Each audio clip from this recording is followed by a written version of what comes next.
Njëri prej 4 udhëhecave të udhëzuar, Aliu radiallahu anhu, ka thënë që 4 gjëra Allahu i ka fshehë në 4 gjëra tjera. Kënaqësinë e tij e ka fshehë në adhurimin e tij.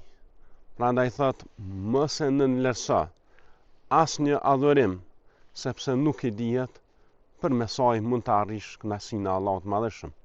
Kjo është me të vërtetë mësim shumë i rëndësishëm, sepse nuk bën me nënvlerësu asnjë vepër të mirë, asnjë adhurim ndaj Allahut, se aty është e fshehur kënaqësia e tij. Ti nuk e din me cilën adhurim e arrin kënaqësinë e Allahut të Madhëshëm. Mund të jetë diçka që e nënvlerëson shumë, por se me atë e arrin kënaqësinë e Krijuesit.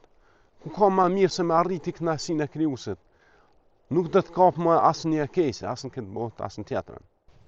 Pastaj thot, mos e nënvlerëso asnjë mëkat, sepse në mëkate është i fshehur hidhrimi i Allahut. Po nuk i dihet me cilën mëkat ti e fiton hidhrimin e Allahut. Ku ka më keq se Allah më u hidhru ndaj teje. Imagjinoj nëse një mbret hidhrohet ndaj teje, ai ka fuqi ushtrinë e tij dhe gjithçka potencialin që të dëmtoj ty. E s'ka është puna nëse Allahu e hidhrohet me ty, çfarë dënimi mund të sjell në këtë botë dhe në tjetrën. Prandaj mos e nënvlerësoni asnjë mëkat, sado i vogël, se nuk i dihet njeriu me çka e fiton hidhrimin e Allahut të Madhëshëm. Pastaj thot, përgjigjen e tij e ka fshehur tek lutja e tij. Prandaj thot, mos e nënvlerëso asnjë lutje, se nuk i dihet, ndoshta pikërisht atë lutje ta pranon Allahu i Madhëshëm. Për këtë arsye edhe profeti alayhi salatu wasalam na mëson, thot, mos u lutni kundër vetes suaj, apo kundër familjes tuaj, apo kundër pasurisë tuaj, të mos e qëlloni një kohë që në Allah nuk i kthen lutjet. Mund të qëlloni pikërisht me një kohë që pranojnë lutjet, andaj lutnu për mirësi. Pse më u lut për sherr, pse më u lut për dëmtim? A nuk e dëshirojmë ne dobin? A nuk e dëshirojmë ne mirësinë? Kështu që të lutemi vazhdimisht, se Allah i Madhëshëm sa më shumë që i lutesh, aq më i kënaqur është. Dallim prej njerëzve që sa më shumë që i bën kërkesa, aq më shumë largohen prej teje.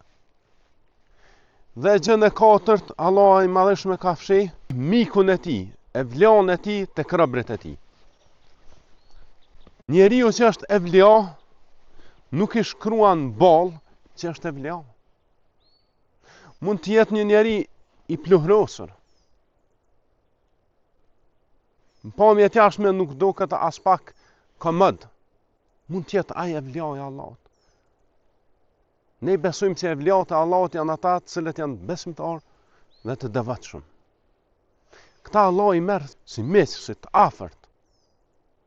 Dhe ai i cili armiqson evliat e tij, Allahu i shpall lufta atij. Subhanallahu. Ku ka mjerim më të madh se sa Allahu me të shpall luftë?